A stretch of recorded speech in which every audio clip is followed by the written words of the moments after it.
So today I want to talk about goals. I came across this little um, caption the other day, and I love these, these motivational posters that people put up on their wall that's meant to inspire them to their best effort. And I saw this one, and I love what it says, so goals. And there's this nice little motivational photo there, and it says it's best to avoid standing directly between a competitive jerk and his goals. And so, right, so now goals, obviously, we hear lots about goal setting and going after goals, and there's huge value in that. So there's a lot of good to it. But as you can see from this little caption here, there's some perils as well. And so what I thought I might to do today is just have a quick look at oh, sorry, is my I'll just check to make sure that's working. Is that better? Okay.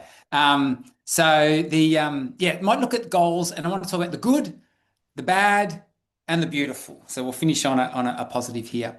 So first of all, with regards to goals, what's the good thing about goals? And obviously we probably don't need to take a deep dive in this, but what we certainly know is that when people have goals and they set a goal, that it gives you something to work towards. So you've got that target. There's direction, there's focus. It actually gives you a bit more perseverance because you know you're aiming for something. If you don't have anything to aim at, well, then nothing's sort of the right direction, is it? So there's that motivation and persistence piece. And what we definitely know, and I think I can really resonate with this, within the wellbeing literature, one of the pillars of sort of a flourishing life, this is certainly coming out of the positive psychology literature, is that having a sense of accomplishment, having a sense of achievement, having a sense of mastery is actually very, very much feeds into people's well-being. And so there's a lot of good things about goals. And as I said, I like goals. I regularly set goals for myself. And throughout my year, I've been very much, I'd say, a goal-orientated person. I think I'm less so now, interestingly enough. But I'm interested in one of our discussion questions is, are you a goal-orientated person? Because not all people are. It's not that important to everyone. But are you a goal-orientated person? As I've got older, I've had to recalibrate my goals because, particularly in the sort of the sporting world, my athletic world, my body isn't as young now that I'm 55, and so I can't quite meet the targets that I used to meet back in the day. But it's actually even so, it's there's a bit of a new lease that came with that in some regards because I started setting new targets for myself as someone over 50. And so I got to, I said to Mandy, I don't know if this is going to come across as bragging or not, but I'm just going to do it anyway because, sometimes when you meet these goals at my age, you have to shout it to the world because it doesn't happen that often. So just last week, a couple of goals, in the last little while, I've set a couple of goals that I've just achieved. Here's the first one. Last weekend, I ran my 100th park run. So, and what I like about the park run, it's once a week. They happen all around the place, and they're just a community-free, fun activity. 5 kilometres, and so I've done 100 of them now. And obviously, because they only happen once a week, it actually becomes a bit of a long-term goal that you have to set. And so it's taken me 4 years. In theory, I suppose if you got there every week, you'd be able to do it in 2 years. So it took me a little longer than normal, but nonetheless, I've got 100 park runs, and now I can actually. And what I like about this, it doesn't matter how fast you go. You just get the count goes up, and so it's achievable to anyone. And there are people. There's actually people in my little local club who've done 500, which is crazy. And I don't know that I'll ever get there. Or maybe I hope I will. But it's pretty cool. And you can actually now I can buy a T-shirt. So you can only get it if you've got that 100 badge there, and I can buy a T-shirt which says I've run 100 park runs, so I'm a rock star. So anyway, that's the cool. But I actually had some other goals along the way that I achieved that I'm actually very proud of. See, for example, look at my personal best time there. You can see on my little app, 16 minutes, 54 seconds. And I did that when I was 53 years old. So sub 7, I had a goal to run a sub 17 5K when I was 50, over the age of 50. And so I've done that. And my two sons, which are very athletic, they haven't done that yet. So they talk about their PB and I go, oh, you guys, this is how I deliver it. I go, you guys are going really well. No, that's a great effort because one of them just ran 17 minutes and 3 seconds the other day. I said, God, gee, that's awesome, mate. You're doing really, really well. You're not far off my PB when I was 53. So I love sharing that little gem. So that was one thing I've achieved, which I'm pretty happy about. And the other thing, for the whole 100 park runs, I had a goal to have an average time of less than 20 minutes. And I did that. I got on my average time for 100 park runs is 19 minutes and 39 seconds. So actually pretty cool. But what about this? This is the next one I've got to show you just because I don't know, because I'm vain. All right. So just let's call it what it is. But the other day, we do a gymnastics thing with all of our university students here, and these are the PE students. And there's this thing in gymnastics called a muscle up, where you start from a hanging position and you have to pull all the way up to above the ring position, and it's really hard. But all the boys, all the males in particular, the muscle heads, they go and do their weights. They come down with their little puffed up biceps, and they're like, ooh, ooh, ooh, yeah, I want to do a muscle up. I want to try a muscle up, and I'm like, all right, guess what? None of them can do a muscle up. So what does good old 55-year-old Dazza do? Well, here we go, friends. That's because I'm sweating, trying to try my hand.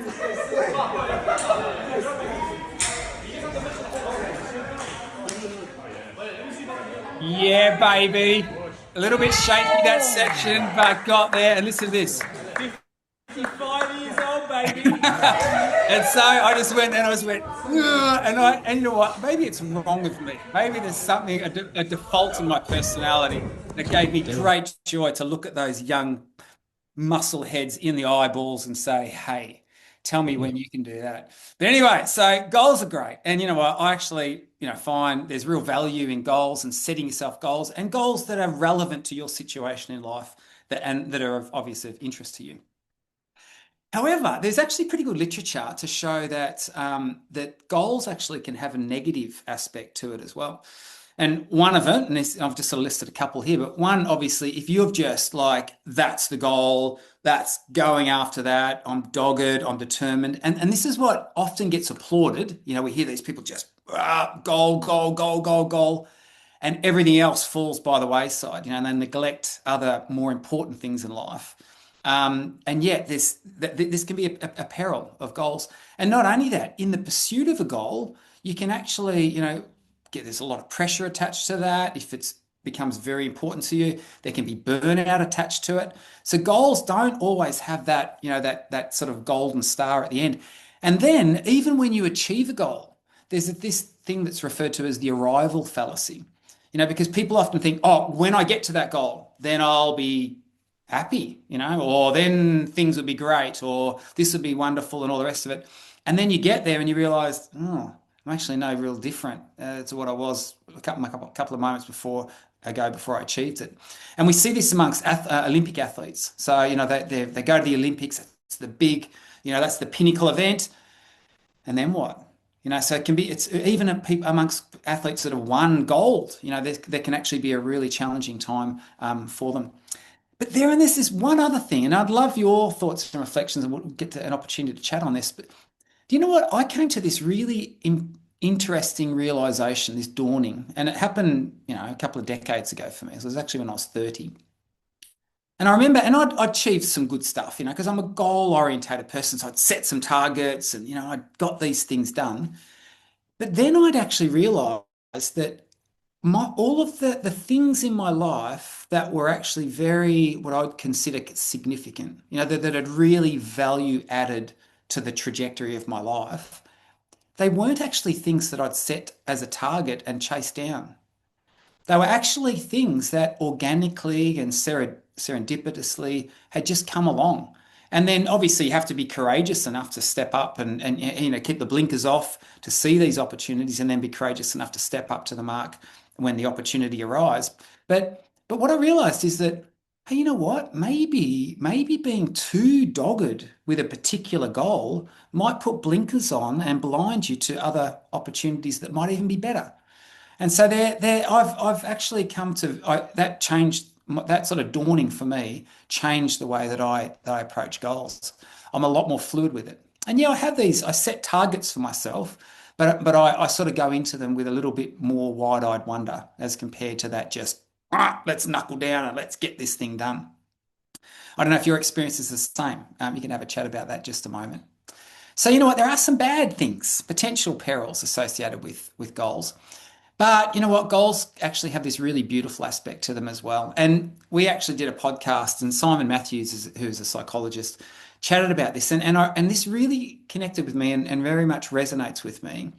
And here's the thing: maybe the goal, maybe set the beauty in setting goals is not about the destination at all. You know, maybe what it enables and what it nurtures and encourages not so much what we're about to achieve, but what we're becoming in that achieving. You know, maybe it's we as we go after a goal, it's those upward arrows. You know, we're growing. You know, it's this, and we're becoming. You know, better. You know, and maybe improved versions of ourselves. And so, you know, maybe we need to reframe goals. You know, maybe we need to not hold on to them too tightly.